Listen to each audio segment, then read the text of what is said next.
नमस्कार मेरे प्यारे दोस्तों, मैं हूं आपका होस्ट शेफ धीरज। आज इस वीडियो में हम लोग बात करने वाले हैं विनिंग रिज्यूम्स के बारे में। विनिंग रिज्यूम वो रिज्यूम होता है जो कि आप किसी एक कंपनी को, किसी एक होटल को, किसी एक ऑर्गेनाइजेशन को भेजते हो, जिसमें कि आपको पहले ही पता होता है कि वहाँ पे कौन सी जॉब की रिक्वायरमेंट है, उनके पास कौन सी वैकेंसी ऑलरेडी अवेलेबल है।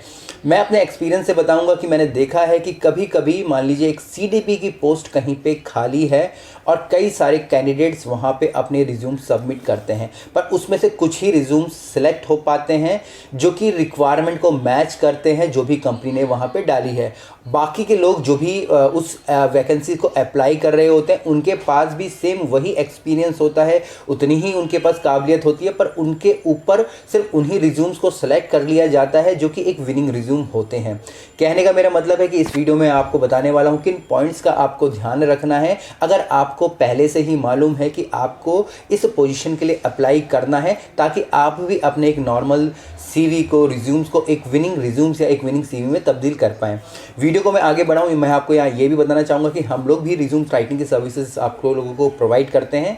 आप नीचे व्हाट्सएप पे कांटेक्ट कर लीजिएगा, हम लोग भी आपकी जो रिज्यूम्स को वहाँ पे रेडी करके दे देंगे। तो चलिए, सबसे पहला यहाँ पे होता है कि भाई आपको मालूम है कि भाई मुझे एक सीडीपी के लिए अप्लाई करना है, वहाँ पे पोजीशन अवेलेबल है और वहाँ पे जो पोजीशन अवेलेबल है वो है इटालियन शेफ़ की। अब आपको ये भी मालूम है इटालियन ही पार्ट होता है हमारे कॉन्टिनेंटल का, और आपने अब तक जहाँ भी काम किया है, आपने कॉन्टिनेंटल किचन में भी काम किया है, पर आपको बहुत ही अच्छा खासा एक्सपीरियंस यहाँ पे आपको इटालियन फूड का भी है।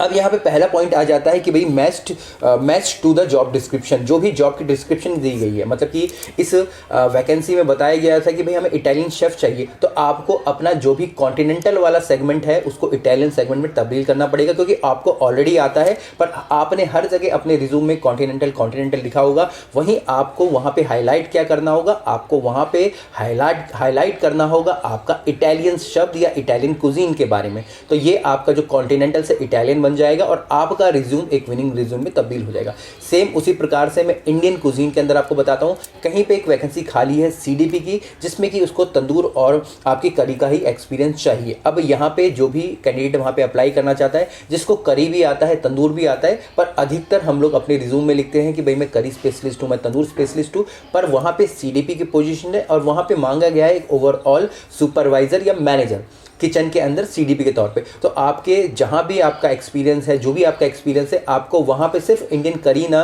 लिख के आपको इंडियन करी एंड तंदूर को लिखना पड़ेगा या ओवरऑल इंडियन किचन लिखना पड़ेगा।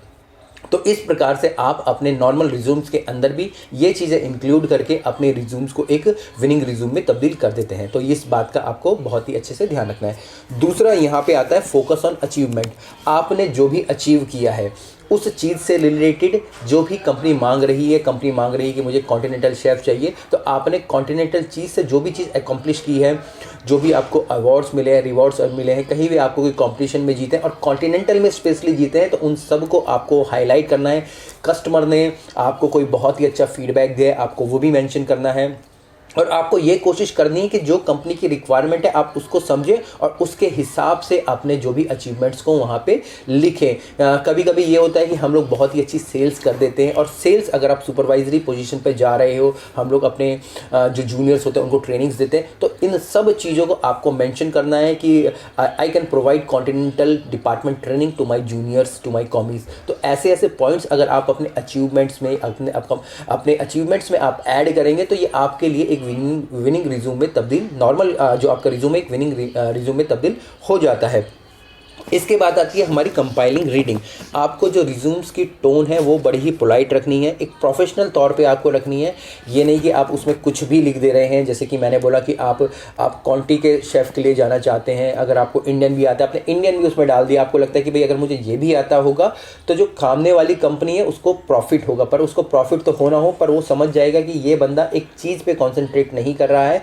तो आपको जो भी टोन यूज़ करनी है, जो भी शब्द यूज़ करने हैं, उनको इस तरीके से करने हैं कि आपका रिज्यूम एक विनिंग रिज्यूम में तब्दील हो जाए। इसके बाद जो सबसे लास्ट पॉइंट यहाँ पे आता है वो आता है हमारे स्ट्रक्चर का।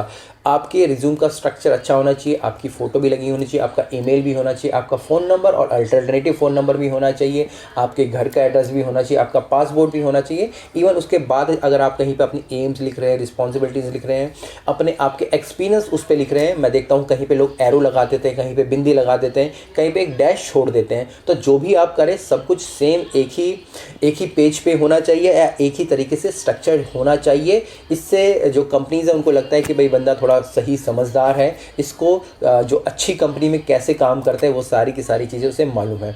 तो इन 4 पॉइंट का आपको ध्यान रखना है अपने रिज्यूम्स को रेडी करते वक्त, ताकि आपका भी एक नॉर्मल रिज्यूम एक अच्छे विनिंग रिज्यूम में तब्दील हो जाए। मैं आपको यहाँ पे एक एग्जांपल देना चाहूँगा। मैं शेफ़ था एक जगह, तो हम लोगों ने वैकेंसीज निकाली, तो वहाँ पे जो भी रिज्यूम्स आए, कॉमी 3 का रिज्यूम भी सेम एक ही जैसा था, जो CDP थे उनका रिज्यूम भी एक जैसा था, जो सू शेफ़ के लिए अप्लाई करना चाहते थे वो भी ऐसा था। इवन उनमें जो कॉन्टी इंडियन या चाइनीज़ के अलग अलग शेफ़ थे, सबका रिज्यूम एक ही जैसा था, क्योंकि सब ने ही एक ही कंपनी से या एक ही दुकान से, एक ही कैफ़े से बनाया था। तो उससे पता चलता है कि भाई जो कैफ़े वाला है उसने सब की सब सेम ही चीज़ें सबके उसमें डाल दी है, सबकी रिस्पॉन्सिबिलिटी सेम थी, सबके जॉब डिस्क्रिप्शन सेम थे, सिर्फ उनके जो एक्सपीरियंस थे वो थोड़े से अलग थे। तो आपको इस प्रकार नहीं करना है, आपको देखना है कि कंपनी की रिक्वायरमेंट क्या है और उसके हिसाब से आपको अपने रिज्यूम को एक विनिंग रिज्यूम में तब्दील कर देना है। उम्मीद करता हूँ आपको ये वीडियो अच्छी लगी होगी। अगर आप चाहते हैं रिज्यूम सर्विस लेना, नीचे व्हाट्सअप का नंबर है, नीचे लिंक दिया होगा, आप कॉन्टैक्ट कर लेना, हम आपके रिज्यूम्स बना के दे देंगे। फिर मिलेंगे एक नए वीडियो में, तब तक के लिए जय हिंद।